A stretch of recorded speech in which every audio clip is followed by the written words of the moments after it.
করতে পেরেছি, এতে আমাদেরও ভালো লেগেছে। আর ও বারবার বলছিল ওর নাকি বার্থডে সেলিব্রেশন আগে কখনো কেউ এইভাবে করেনি, তো সেই জন্য ও ভীষণ খুশি ছিল। আর ওর খুশি দেখে আমরাও সবাই খুশি হয়েছিলাম।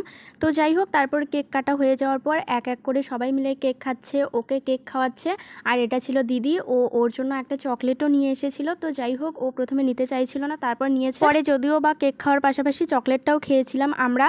তো যাই হোক, ও দেখো কতটা খুশি, ওকে দেখে বুঝতে পারছো। তো এইভাবেই আমরা কাটিয়েছি একটা সম্পূর্ণ দিন। তো তোমাদের ব্লগটা কেমন লাগলো অবশ্যই কিন্তু কমেন্ট করে জানিও। আর এখন যেহেতু আমার মেকআপের ক্লাসটা শেষ, আমি সম্পূর্ণ ফ্রি। তো এখন থেকে রেগুলার আবার আগের মতো ব্লগ আসবে, তোমরা অবশ্যই দেখতে পারবে। তো ব্লগটা যদি ভালো লাগে তাহলে অবশ্যই পেজটাকে ফলো করে দিও। আর এখন থেকে যেহেতু রেগুলার ব্লগ আসবে, রেগুলার ব্লগ দেখার জন্যও কিন্তু পেজটাকে ফলো করে দিয়ে রেখো। তো চলো, আজকের মতো আমি ব্লগটা এখানেই শেষ করছি। খুব তাড়াতাড়ি দেখা হচ্ছে তোমাদের সাথে নতুন কোনো ভিডিওর সাথে। ততক্ষণের জন্য সবাই সুস্থ থেকো, ভালো থেকো। টাটা।